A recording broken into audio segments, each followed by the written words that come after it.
श्री स्वामी समर्थ. श्री गुरुदेव दत्त. स्वामी समर्थ हे सर्वज्ञ, सर्व शक्तिमान आणि भक्तांवर अपार कृपा करणारे परमेश्वराचे रूप होते. त्यांनी आपल्या आयुष्यात अनेक भक्तांना मार्गदर्शन केले, संकटातून सोडवले. पण त्यांच्या जीवनातही अशी एक घटना घडली जी अनेकांच्या मनाला चटका लावून गेली. ती घटना म्हणजे स्वामींच्या मानलेल्या पुत्राचं, सूताचं अकाली निधन. सूत हा एक अतिशय साधा, प्रेमळ आणि स्वामींवर पूर्ण निष्ठा असलेला तरुण होता. तो स्वामींच्या सेवेत सदैव रत असे. त्याचे जीवन म्हणजेच स्वामींची सेवा आणि भक्ती. स्वामींनी त्याला केवळ भक्त म्हणून नाही तर पुत्रवत स्थान दिलं होतं. त्यामुळेच त्याला स्वामींचा मानलेला पुत्र असं प्रेमाने संबोधलं जाई. परंतु एक दिवस अशी दुःख घटना घडली. सूताचा अचानक मृत्यू झाला.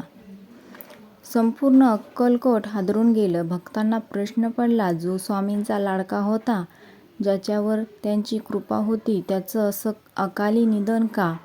भक्तांनी स्वामींना विचारलं, स्वामी, तुम्ही सर्वशक्तिमान आहात, मग सूताचा प्राण तुम्ही का वाचवला नाही?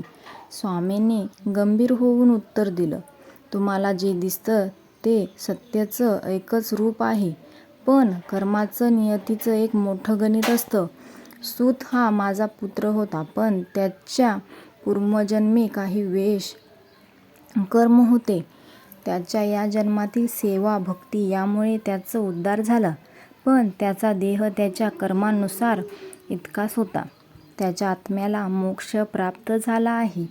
ही घटना आपल्याला काय शिकवते? स्वामी समर्थ हे फक्त शरीराचं रक्षण करत नाहीत, हे आत्म्याचा उद्धार करतात. त्यांचं कार्य हे कर्मावर आधारित असतं. कधीकधी काही घटना आपल्या अपेक्षेप्रमाणे घडत नाही, मग त्या मागे परमेश्वराची मोठी योजना असते. सूताचं जीवन अल्प होतं, पण हे महान झालं कारण त्याने जीवनात स्वामींची सेवा निवडली. स्वामी समर्थ हे आपल्या भक्तांची परीक्षा घेतात. कधीकधी त्यांच्या जीवनात संकट देतात, पण त्याचा अंतिम उद्दिष्ट एकच, भक्तांचा उद्धार. आजही जेव्हा भक्त ही कथा ऐकतात, जेव्हा त्यांच्या मनात एक भावना जागृत होते, आपणही सूतासारखं स्वामींवर निस्सीम प्रेम केलं पाहिजे. जय जय रघुवीर समर्थ. ही कथा आवडली असेल तर नक्की शेअर करा. स्वामी समर्थांच्या अशाच कथा, विचार आणि भक्तिपूर्ण अनुभवांसाठी आमच्या चॅनलला सबस्क्राईब करा. धन्यवाद.